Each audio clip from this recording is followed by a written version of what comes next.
Hello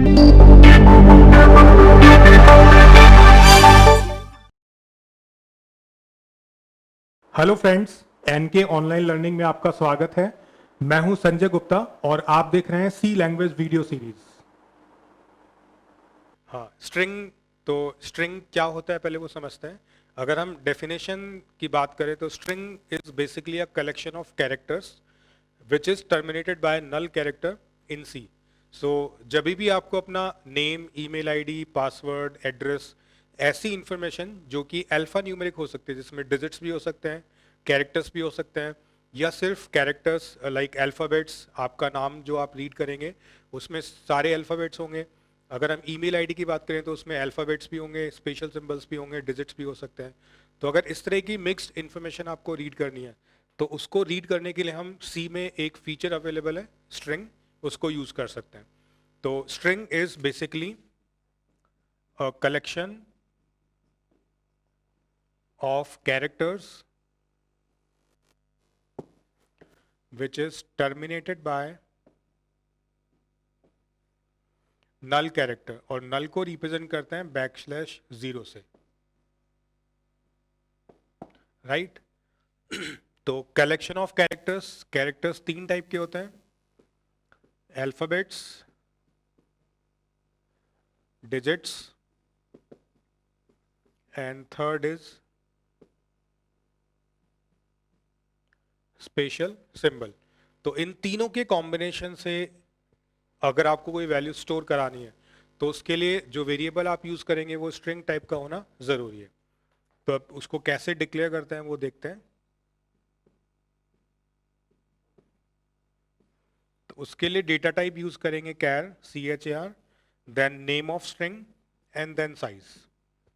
तो आप देख सकते हैं कि ये कुछ हद तक 1D एरे के सिमिलर लगेगा आपको, और अगर हम चाहें इसको 1D एरे बोलना तो वो गलत नहीं होगा, क्योंकि यहाँ पर एरे का नाम है, उसका डेटा टाइप है और साइज भी है। बट कैरेक्टर एरेज के अंदर हम इन तीनों को स्टोर करते हैं और लास्ट में नल यूज करते हैं। तो इसके लिए इसको एक स्पेशल टर्म सी में डिनोट करता है जो कि स्ट्रिंग होता है। तो आपको हमेशा ध्यान रखना है जब भी हमें कलेक्शन ऑफ कैरेक्टर्स को स्टोर कराना है तो हम 1D एरे के प्लेस पर स्ट्रिंग टर्म यूज करें जो कि बेनिफिशियल होगा। तो इस तरीके से स्ट्रिंग को डिक्लेयर करेंगे। अब सपोज आपको स्ट्रिंग के अंदर यूजर से इनपुट कराकर वैल्यूज को स्टोर करवाना है, तो उसके लिए हमें सेकेंड पार्ट यूज करना होगा,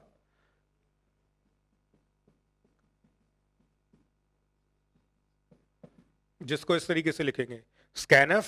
देन आप देखेंगे फॉर्मेट स्पेसिफायर यूज किया %s, जो कि स्ट्रिंग के लिए होता है, और स्ट्रिंग के अंदर जो कंटेंट स्टोर होगा वो str वेरिएबल में।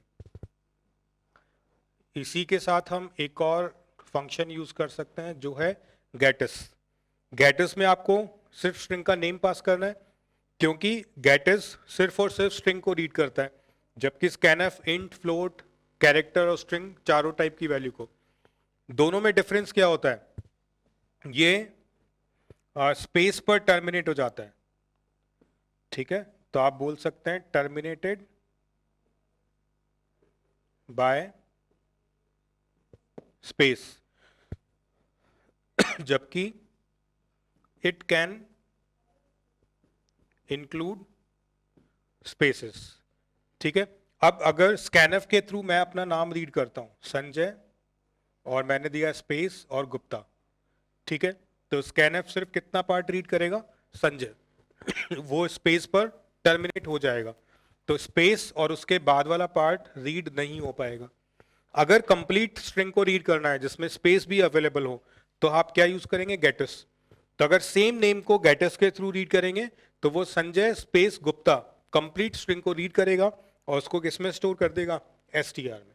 तो विदाउट स्पेस स्ट्रिंग को रीड करना है तो scanf यूज करें, इंक्लूडिंग स्पेसेस आपको रीड करना है तो गेटिस यूज करें, ठीक है। देन स्ट्रिंग को प्रिंट कैसे करते हैं वो देखते हैं। तो प्रिंटिंग के लिए आप यूज कर सकते हैं printf, यहां %s, और आप यूज कर सकते हैं puts, जिसमें हम str लिखेंगे। तो बहुत ही सिंपल है, पहले स्ट्रिंग को डिक्लेयर करना है, देन उसको जिस भी टाइप की वैल्यूज आप रीड कर रहे हैं उसके अकॉर्डिंग स्कैनफ या गेटस यूज करें, अगर स्पेसेस नहीं है तो स्कैनफ इज बेटर, स्पेसेस हैं तो यू कैन यूज गेटस, और स्ट्रिंग को स्क्रीन पर डिस्प्ले कराने के लिए यू कैन यूज प्रिंटफ और you can use puts as well. String के ऊपर एक प्रॉब्लम डिस्कस करते हैं जो कि सी में इंप्लीमेंट होगा। तो जो अभी तक हमने समझा कि स्ट्रिंग क्या होता है, कैसे डिक्लेयर होता है, रीड कैसे करते हैं, प्रिंट कैसे होता है, तो अगर उसका एक प्रैक्टिकल इंप्लीमेंटेशन देख लें तो आपको अच्छे समझ में आ जाएगा। तो मैं एक प्रॉब्लम मेंशन कर रहा हूं, read name from user and count number of characters. तो यूजर अपना नेम इनपुट करेगा, आपको काउंट करना है कि उसके नेम में कितने कैरेक्टर्स अवेलेबल हैं। तो अब इसका एक प्रोग्राम लिखते हैं। तो इस प्रोग्राम से आपको समझ में आएगा कि स्ट्रिंग को कैसे यूज करें, और इसमें मैं आपको बैकस्लैश n कैसे स्टोर होगा वो भी बताऊंगा। तो हमने लिखा हैश इंक्लूड देन मेन, उसके बाद कैरेक्टर एरे डिक्लेयर किया, और सपोज मैंने साइज यहां मेंशन कर दिया 30। देन काउंटिंग के लिए एक तो इंट वेरिएबल आए और एक काउंट वेरिएबल जिसको इनिशियली 0 असाइन किया। देन मैंने लिखा प्रिंटफ एंटर योर नेम। तो ये मैसेज स्क्रीन पर एज इट इज प्रिंट होगा। इसके प्रिंट होने के बाद हमें यूजर से उसका नाम इनपुट करना है। So we are using gets, और गेटस के अंदर हमने लिखा str। अब सपोज यूजर ने इनपुट किया संजय स्पेस गुप्ता, ठीक है। टोटल ब्लॉक्स कितने हैं 30, जबकि नेम का साइज 30 से कम है। तो अब ये कैसे स्टोर होगा, तो आपके पास में 30 ब्लॉक्स अवेलेबल हैं और ये कुछ इस तरीके से मेमोरी में स्टोर हो जाएंगे, और जो लास्ट लोकेशन है उसके जस्ट बाद ऑटोमेटिकली क्या स्टोर हो जाएगा, \0, जो कि नल कैरेक्टर को रिप्रेजेंट कर रहा है, ठीक है। तो नल जानबूझकर इसीलिए स्टोर किया ताकि हमें पता चले कि एंडिंग पोजीशन क्या है, कितने एलिमेंट्स हमने स्टोर करवाए, ठीक है। तो हमने हो सकता है 30 एलिमेंट स्टोर नहीं किए, तो 30 साइज आपको मिलेगा, बट उसमें से कुछ साइज आपने वैल्यू को स्टोर करने के लिए यूज किया, और जहां लास्ट कैरेक्टर था उसके जस्ट बाद नल कैरेक्टर को स्टोर कर दिया। जब हम इसको प्रोसेस करेंगे तो हमें 0 इंडेक्स से स्टार्ट करना है और उस इंडेक्स तक जाना है जहां पर क्या अवेलेबल होगा, नल।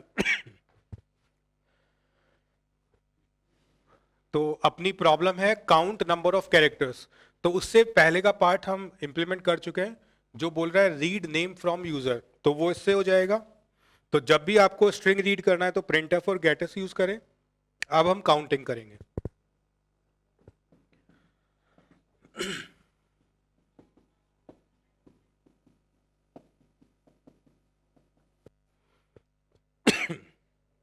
अब इस लूप को ध्यान से देखें, i 0 से स्टार्ट हुआ, ये कंडीशन इंपॉर्टेंट, ये कंडीशन है str i, तो i रिप्लेस होगा 0 से।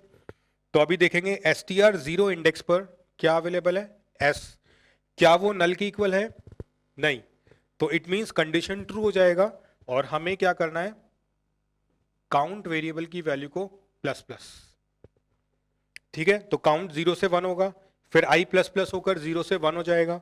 अब हम चेक करेंगे str 1 इंडेक्स पर क्या नल है, तो वहां पर a है, नल नहीं है, अगेन कंडीशन ट्रू। तो ये लूप कब तक चलता रहेगा, जब तक कि स्ट्रिंग के एक पर्टिकुलर इंडेक्स पर क्या नहीं मिल जाता, नल। जैसे ही नल मिलेगा लूप फिनिश होगा, और हम लिखेंगे printf